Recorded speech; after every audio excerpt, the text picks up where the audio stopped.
মামুনার কি খবর?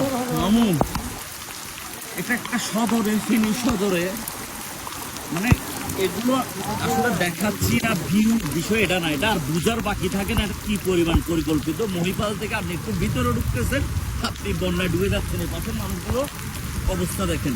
এটা আমি একটা টাউনে আছি, আল্লাহ মালিক, তাওয়াক্কুল একমাত্র আল্লাহ। বেশি বেশি দোয়া করেন যাতে আল্লাহ তাআলা আমাদেরকে উদ্ধার করে।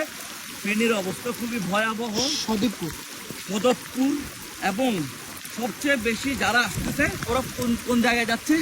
ফুলগাজী, পরশুরাম, ছাগলনাইয়া। কিন্তু আশেপাশে আমরা যে হাইওয়ে দিয়ে আসতেছি, আশেপাশের হাইওয়ে ডোবা, বৃষ্টিপাত বাড়তেছে। আমার কথা আপনারা কতটুকু শুনতেছেন একমাত্র আল্লাহ মালুম।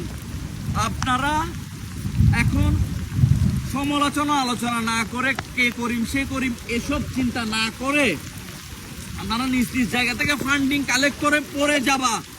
এখানে ফান্ডিং কালেক্ট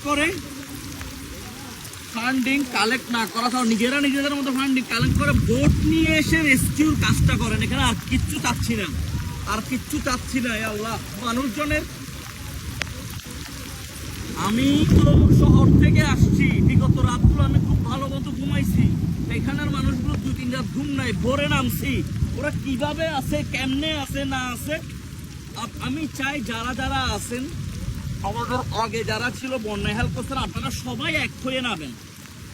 এখানে বিভেদ করিয়েন না, ঝামেলা লাগাইয়েন না, বিকাশ টিকাশ এসব নাম দিয়ে কিচ্ছু করিয়েন না। যেমন আমাদের টিম গঠন করছি আমরা চট্টগ্রাম থেকে, আমাদের মেয়েরা সব মিলাই। এই বিষয় নিয়ে পরে বলতেছি। আপনারা বিষয়গুলো বুঝেন, বুঝে আমল করেন, বেশি বেশি দোয়া করেন।